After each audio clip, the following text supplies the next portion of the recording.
안녕하세요. 정치풍선입니다.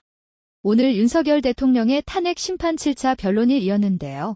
아주 재밌는 일이 있었습니다. 바로 함께 보시죠. 증거 채택 기준에 관하여 피청구인 측이 입장 표명을 하고 있는 상황이므로 이에 대하여 정영식 재판관님께서 간략하게 설명하겠습니다. 예, 지난 준비기일에서 밝힌 바와 같이 헌법재판소는 탄핵 심판이 헌법재판이라는 사정을 고려해서 형사소송법상의 전문 법칙을 완화해서 적용해 왔습니다. 이는 헌법재판의 성질에 반하지 아니한 한도 내에서 형사소송법을 준용하도록 한 헌법재판소법 제40조 제1항에 따른 것입니다. 헌법재판소법 제40조 제1항은 현재까지 개정된 바도 없고 선례도 변함없이 유지되고 있습니다. 이러한 선례의 기준은 개정 형사소송법이 시행된 이후에도 2023 헌나 1 결정, 행정안전부 장관 이상민 탄핵, 그리고 2023 헌나 2 결정, 검사 안동환 탄핵 등에서 일관되게 적용되어 왔습니다. 이 사건의 경우에도 전문 법칙의 완화 적용에 관하여 이러한 모든 사정을 종합하여 재판부의 평의를 거쳤음을 알려드립니다. 예, 증거 관련해서 청구인 측이 갑제 49호증 1부터 갑제 61호증 1, 2 제출을 하셨고요. 그 중에서 갑제 51호증 1, 2, 갑제 52호증은 피청구인 측이 제출한 을 145증 1 내지 142의 2가 각 진술조서 녹취록의 일부분을 발췌한 것이기에 전체를 증거로 제출한다는 취지로 보입니다. 그렇다면은 양측이 모두 증거 동의하는 것으로 봐도 되겠습니까? 네, 저희는 그렇습니다. 네, 그렇다면 어떻습니까? 가포증에 대해서 저희들 전체 부동의합니다. 아, 그렇습니까? 그러면 가포증은 좀 이따 검토하기로 하고요. 을 140호증의 1 내지 을 142의 2는 증거로 채택하겠습니다. 그 다음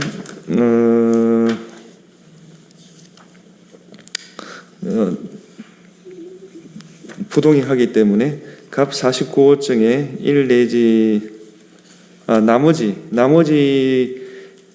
증거에 관한 의견을 말씀해 주십시오. 다시 말하면 갑 49호증 1 이후 61호증 1, 2까지 말합니다.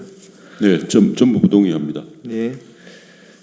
부가로 말씀드리면 증거법칙에 하더라도 주요 내용이 진술을 담고 있기 때문에 진술 내용을 담고 있기 때문에 네. 그 진술 내용에 대해서는 일반 형사재판이든지 본인이 내용을 부인하게 되면 증거로 쓸 수가 없습니다. 네. 증거 법정에 현출될 수가 없는 것이기 때문에 그 내용 자체가 전부 변호인 입회한다 하더라도 내용은 진술 증거입니다. 그래서 그것은 법정에서 신문을 통해서 반대 신문을 통해서 탄핵을 된 후에 증거 가치를 판단해야 맞다고 생각합니다. 예. 조금 전에 증거 채택 기준을 설명한 바에 따라 갑 49호증 1, 3 내지 9, 14 내지 20은 진술 과정에 변호인이 입회하고 그 변호인이 진술 과정에 아무런 문제가 없다고 확인한 조서로서 절차적 적법성이 담보되므로 증거로 채택합니다.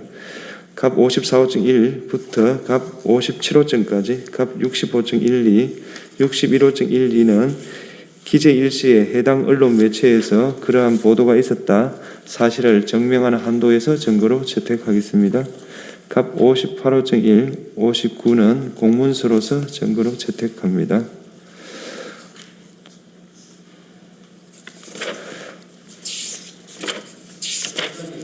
네. 네, 하십시오. 네, 전문법칙 관련해서 헌법재판소법 제40조 규정에 헌법재판의 성질에 반하지 않는 범위 내에서 형사소송법을 준용할 수 있다고 말씀을 하셨습니다. 그런데 그 규정에 따라서 전문법칙을 완화한다고 말씀하셨다면 전문법칙이 그러면 헌법재판의 성질에 반한다는 말씀이신지 여쭤보고 싶고요. 이 헌법재판은 특히 대통령의 탄핵 심판은 단심입니다. 그리고 그 결과가 파면밖에 없습니다. 오히려 전문 법칙이 더 강화돼서 적용돼야 되는 것이 아닌가 하는 생각이 들어서 말씀을 드립니다. 우리 윤 변호사님께서 말씀하신 내용에 관해서 추가 하나 보충 의견을 말씀드리겠습니다. 헌법재판의 성질에 반하지 않는 범위 내에서라는 그 해석과 관련하여서 일반 민사소송이나 행정소송에서 개별 사건의 경우에 소의 이익이 없어서 각하되어야 되지만 어떤 헌법적으로 중요한 이슈가 있을 때에는 그것에도 불구하고 헌법적 가치를 수호하기 위해서 또 중요한 어떤 지침을 헌법재판소가 결정하기 위해서 일반 행정소송이나 민사소송의 어떤 법리에도 불구하고 헌법재판의 성질에 반하지 않는 범위 내에서만 준용하기 때문에 그럼에도 불구하고 헌법적인 판단을 내리겠다. 그럴 때 그 의미가 있는 것이지 기본적으로 형사소송법의 규정을 준용해야 한다는 그 규정을 적용을 제한하는 것이 어떻게 헌법소송의 원리에 부합하는 것인지 도저히 이해가 되지 않습니다. 그 부분에 대해서는 그냥 그 선례가 그렇다든지 또는 평의가 그렇게 거쳤다는 단순한 이유가 아니라 어떤 법리에서 그렇게 구성을 하신 것인지에 대해서 피청구인들, 변호인들 입장에서는 그 의견을 꼭 듣고 싶습니다. 네, 그거는 추후 평의를 한번 해보겠습니다. 하시죠. 네. 그 청군 측 신문 중에 먼저 마치 비상계엄 선포 전에 있었던 국무회의가 국무회의도 아니었던 것처럼 폄하를 하는 취지로 얘기를 하시는데 이게 국무회의가 아니었다가 누군가 총리를 통해서 대통령한테 건의를 해서 비로소 국무회의가 열린 게 아니라 실제로는 증인 포함해서 국무총리, 국방장관, 법무장관, 외교장관, 통일장관 이분들을 먼저 집무실로 불렀던 거고 나머지 분들은 보안 때문에 조금 늦게 순차적으로 불렀던 것으로 알고 있는데 맞습니까? 그런 얘기 들어보셨습니까? 그런 것은 잘 몰랐고요. 솔직히 말씀드리면 저도 이제 비상계엄 선포 전에 국무회의를 해야 된다는 걸 모르고 있었습니다. 네네. 근데 누군가 그런 말씀을 하셨고 총리님이 들어가서 대통령님 의사를 여쭈러 들어간 것으로 알고 있습니다. 그러면 집무실로 가시기 전에는 몰랐다 하더라도 대통령이 증인 포함해서 국무위원들을 부르는 건 그냥 뭐 사적으로 불러서 뭐 얘기나 하자 이런 취지는 아니셨을 거고 공적으로 당연하죠. 부르셨을 건데 네네. 이게 가 보니 그게 국무회의를 하려고 부른 것이다. 국무위원들도 국무회의를 하러 온 거구나. 다들 인식은 하고 계셨죠? 가서는 그렇게 생각을 했습니다. 네. 근데 지금 생각해 보면 대통령께서 굉장히 이제 신중하게 이 일을 추진하셨고 네. 굉장히 보안에 신경을 쓰셨던 것 같은데 저희들은 사실 저의 경우는 왜 들어가는지를 몰랐습니다. 근데 아마 국무회의를 한다는 사실을 미리 말씀 안 하신 것도 보안 때문에 말씀하지 않으신 거 아닌가 하는 생각을 사후적으로 하게 됐습니다. 실제로 먼저 소집된 국무총리나 국방장관, 법무장관, 외교통일, 행안부 장관인 증인까지 이 면면들을 보면 비상계엄과 아무래도 조금 더 관련이 있는 분들을 먼저 불러서 이야기를 하고 의견을 들어보려고 하셨던 것 같은데 맞습니까? 예, 저는 그렇게 생각합니다. 네. 그 소방청장에게 전화해서 단전단수 해라라고 행안부 장관인 증인이 전화해서 지시하면 실제로 할 수는 있습니까? 저는 그게 사실 의문입니다. 아까 그 맥락이라든지 무슨 의미인지 이해를 못하겠다고 한 게 도대체 단전단수가 이 소방청의 업무인지도 지금 여전히 저는 의문입니다. 예, 제가 알기로도 증인이 소방청장에게 단전단수를 지시할 권한도 없고 소방청장 역시 단전단수를 시행할 권한도 없는 것으로 알고 있습니다. 그래서 여쭌 건데 행안부 장관이 소방청장한테 전화 한 통화해서 단전단수 가능합니까? 저는 그게 가능하지 않다고 생각하는 게 보통 단전하면 뭐 한전이나 단수는 뭐 수도국이나 수도사업소 이런 길 상상하게 되지 생뚱맞게 무슨 소방에서 단전단수를 한다는 게 너무도 이상했고요. 만약에 제가 그걸 전화를 했으면 소방청장한테 제일 먼저 단전단수를 소방에서 하는 일입니까? 라고 물어봤을 것 같아요. 네. 계엄군 출동 관련해서 아까 좀 오해 소지가 있게 청구인 측에서 물어보셨는데 MBC는 계엄군이 간 적이 없습니다. 그리고 여론조사 꽂힐 경우 국방부 장관이 계엄군을 보낸다라고 해서 대통령이 보내지 말라라고 해서 가다가 돌아온 사실 알고 계십니까? 그런 디테일한 내용은 전혀 모르고 있습니다. 그리고 이재명 대표 방탄특검법에 대해서 뭐 디테일한 건 모르신다고 하셨는데 김성태 대북송금 특검법, 쌍방울 대북송금 특검법, 화천대유 50억 클럽 특검법 이런 것들 들어보셨고 이게 이재명 대표와 관련된 건 알고 계셨죠? 네, 그건 알고 있습니다. 그래서 아마 대통령께서 그런 점 말씀하신 거 아닌가 싶습니다. 네.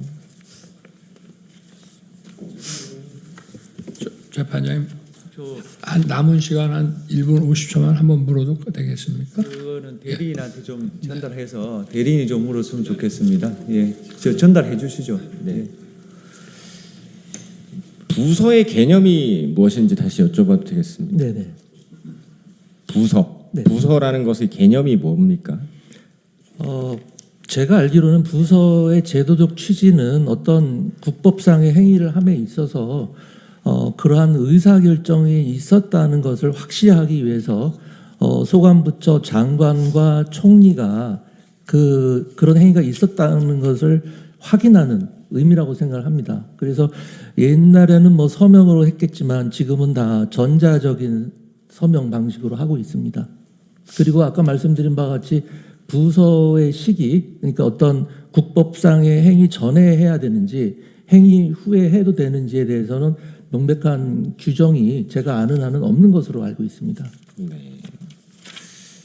그 청구인 측 신문 중에 계엄 선포 담화에도 부정선급이 없었다. 적어도 그날은 부정선거에 관한 언급은 없었다. 이런 질문 있으셨는데 국무위원들이 평소 이 부정선거 외에도 뭐 탄핵, 예산삭감, 그 거대 야당의 무분별한 이런 횡포들에 대해서 대통령 의견에 많이들 공감하셨죠.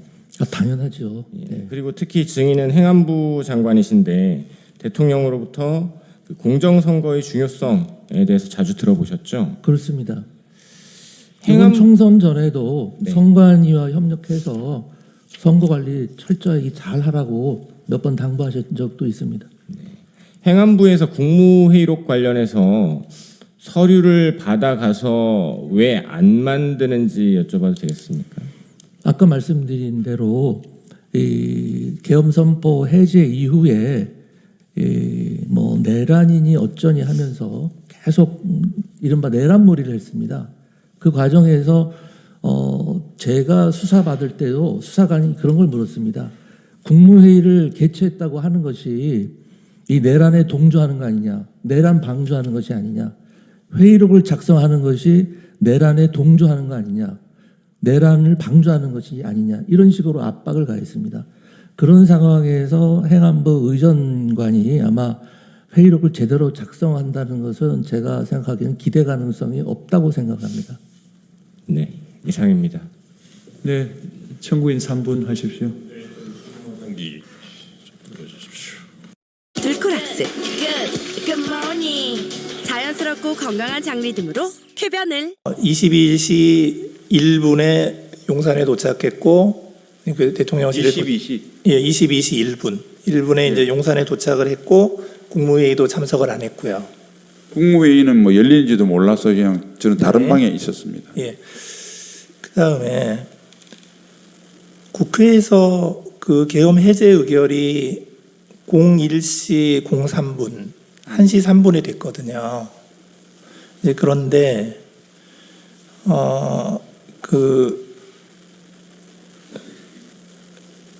지금 대통령이 1시 20분에 그 합참 전투 통제실로 이동을 하거든요.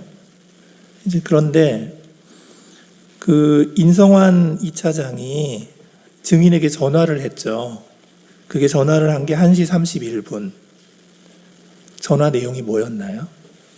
그러니까 20분에 갔다고 하는 것은 그 보좌관이 저한테 보고한 시간이고 네. 대통령이 정확한 이동 시간은 아마 경찰에서 갖고 있는 합참 입구를 들어오는 CCTV에 나와 있을 겁니다. 그건 그 정도로 하고요. 네. 01시 31분에 인성환 차장이 전화한 것은 계략적으로 볼 때 대통령이 이제 합참으로 같이 이제 10분 정도 이상 경과한 시점이라고 저는 추정합니다. 그때 전화 와서 대통령이 여기 계신데 너무 오래 계시면 그 계엄 해제를 해야 되는데 시간이 걸릴 것 같으니까 저보고 비서장님하고 가서 대통령을 모시고 가는 게 좋겠다고 건의를 했습니다. 그래서 이제 뭐 그런 취지로 차장이 저한테 건의를 했습니다. 전화로. 그래서 증인하고 비서실장이 그 합참에 도착한 시간이 01시 37분. 아닙니다. 그게 검찰 주소는 그렇게 됐는데 아까 정정했다시피 경찰 공조본에서 CCTV로 확인한 걸 수사관이 알려주더라고요. 몇 분인가요? 01시 46분에 합참 지하시설에 도착했습니다. CCTV 46분에 도착하셨군요. 그리고 대통령 모시고 나간 시간이 01시 49분. 49분. 네. 예. 이제 그래서 그 합참에 갔더니 대통령이 어디에 계시던가요? 그 결심지원실이라고 하는 합참의 이제 소위 전투통제실 중에 조그만 방에 계셨는데 그쪽으로 저하고 비서장이 들어갔습니다. 예. 거기 들어가니까 지금 3명이 있었다는 거잖아요. 그렇습니다. 예. 그 대통령, 그다음에 김용현 국방부 장관, 박안수 계엄사령관. 네. 그랬다는 거죠. 그때 그 사람들이 그 방에 어떻게 있었습니까? 앉아서 있었나요? 서 있었나요? 이제 조금 원탁인데 가운데 타원형 원탁으로 기억이 되고요. 그 가운데 대통령이 계셨고 좌우측으로 국방부 장관과 계엄사령관이 있었습니다. 저희 들어가는 걸 보고 두 분이 자리를 양보해서 저희가 이제 그 자리에 앉았고 대통령께서 이제 그때까지만 저희 들어오는지 모르셨던지 아까 말한 책자를 보시면서 의안 이런 말씀을 혼자 하셨습니다. 그리고 저희가 앉는 임기측을 보고 저희들을 보고 오셨어요라고 인사를 하셨고 바로 그 정진석 비서실장이 복귀하시는 게 좋을 것 같습니다. 건의드리니까 그럽시다라고 해서 제가 잠깐 먼저 밖에 나가서 기다리겠습니다라고 그 결심지원실 밖에서 기다리니까 한 1분 정도 있다가 대통령이 나오셔가지고 복귀했습니다. 근데 그 박안수 계엄사령관 얘기는 조금 다르거든요. 뭐라고 얘기하냐면 대통령님이 저랑 장관님 3명만 남고 모두 나가라고 얘기를 해서 장관님하고 대통령은 의자에 앉아 있고 박안수 계엄사령관은 서 있었다. 이제 그리고 그 이후에 대통령과 김용현 장관은 마주 앉아서 작은 소리로 뭔가 이야기를 하고 계셨고 박안수 사령관은 멀찍이 서 있었고 자기는 앉은 적이 없다. 이렇게 얘기하는데. 예, 저도 그렇게 진술한 걸 들었는데 그 중간에는 그렇게 앉아 있는지 모르겠는데 마지막 부분이지 않습니까? 공간이 40한 6, 7분에 들어갔을 때는 그때는 두 사람 다 아무 말 없이 대통령과 앉아 있었던 것으로 저는 기억하고 있는데 이게 뭐 제 기억이 잘못됐을 수는 있겠습니다. 그런데 어쨌든 저는 두 사람이 대통령님 앞뒤 좌우측으로 이렇게 앉아 있었던 것으로 기억하고 있습니다. 예, 예. 자, 그리고 나서 그 1시 50분에 이제 대통령이 경호차로 청사로 복귀했죠. 네, 그런데 시간을 보면 조금 55분쯤 될 것 같습니다. 49분에 나왔습니다. 예, 49분에 나왔으니까 55분쯤. 경찰에 있는 시간을 기준으로 하는 게 좋을 것 같습니다. 예, 경호차를 타고 이동했죠. 저는 경호차가 아니고요. 아니요, 대통령. 대통령께서는 먼저 이동하셨습니다. 경호정들하고. 저하고 비서실장은 재관용차로 같이 타고 그 뒤로 따라갔습니다. 네네. 근데 이제 그 청사로 복귀한 시간이 아까 증인은 1시 55분이라고 그랬는데 대통령이 비상계엄을 해제한 시간은 해제 발표한 시간이 아침 04시 26분이에요. 한 2시간까지는 아니고 1시간 한 40분 정도 후인데 왜 이렇게 시간이 오래 걸렸나요? 뭐 제가 기억하고는 우선 그 총리가 들어오시고 총리가 또 그 국무회의 소집 건의를 하시고 그래서 일단은 국무위원들 소집하는 시간이 걸렸을 거고요. 그다음에 그때 저는 이제 해제할 때는 저하고 비서장이 배석했는데 정식 문건을 만들어서 해제에 관련된 발제를 국방부 장관이 했습니다. 그리고 그 문서도 있었고요. 그래서 그런 뭐 행정적인 정리도 좀 있었을 거고 그럼 대통령께서는 국무회의 하기 전에 대국민 담화를 하시겠다고 그래서 또 담화문을 작성하고 이런 시간도 있을 거고 그래서 뭐 그런 시간이 소요됐을 것으로 생각합니다. 근데 이제 국무회의 시간을 보면 04시 26분에 비상계엄 해제 발표를 했고 바로 그 다음에 04시 27분에서 29분까지 2분간 국무회의를 했다는 거거든요. 그러니까 발표를 하고 나서 국무회의를 했는데. 그렇습니다. 대통령께서 지침을 국무회의 여기를 하기 전에 국민들에게 먼저 알려드리는 게 도리다 그래서 말씀하셨고 그래서 저하고 비실장이 해제할 때는 대통령을 모시고 2층 브리핑실에 가서 대통령이 말씀하신 걸 들었습니다. 그리고 대통령님이 집무실에 올라오시고 저희들은 바로 또 국무회의장에 가서 해제하는 데 배색을 한 바가 있습니다. 예. 마지막 질문인데요. 그 합참의 이제 전투 통제실에 그 결심 지원실이라는 게 있잖아요. 네. 그러면 그 안에 지금 대통령께서 머무른 시간이 그때 한 뭐 그 10분 이상 지연이 되니까 그 인성환 2차장이 대통령을 빨리 모시고 나가는 게 좋겠다는 취지로 증인에게 전화했다는 거잖아요. 그걸 왜 빨리 모시고 나가야 되는 상황이었나요? 그 인성환 차장한테 전화를 한 경위를 물어보니까 인성환 차장은 통상 군에서는 그 자기가 지시를 받으면 직속 상관인 저한테 대통령을 수행해서 갑니다는 보고를 해야 되는데 보니까 보고를 안 해서 일단 그걸 보고를 해야 되겠다는 생각을 했고 네. 그다음 본인 생각에 그 01시 31분이라는 것은 인성환 차장하고 저하고 비아폰에 찍혀 있는 시간을 기준으로 하는 겁니다. 그래서 예, 전화를 해서 대통령이 좀 이게 10분 정도 지난 것 같은데 뭐 오래 있는 거는 좀 그렇다 하면서 어쨌든 빨리 모시고 가자. 장병들도 있고 계엄도 빨리 해제해야 되는데 뭐 그런 취지로 이야기를 저한테 건의를 했습니다. 그러니까 그게 좀 그렇다. 그게 뭐가 그래서? 그러니까 계엄이 국회에서 의결을 했는데 해제를 의결했는데 대통령께서 이제 군사 지휘실에 있는 것이 장병들이 보기에 뭐 적절치 않겠느냐 뭐 이런 취지로 이야기한 것 같습니다. 오늘 준비한 뉴스는 여기까지입니다. 앞으로도 대한민국의 올바른 민주주의가 정착할 때까지 빠르고 정확한 뉴스 가져오는 정치풍선이 되도록 하겠습니다. 구독과 좋아요로 여러분들의 민심을 표시 부탁드립니다. 감사합니다.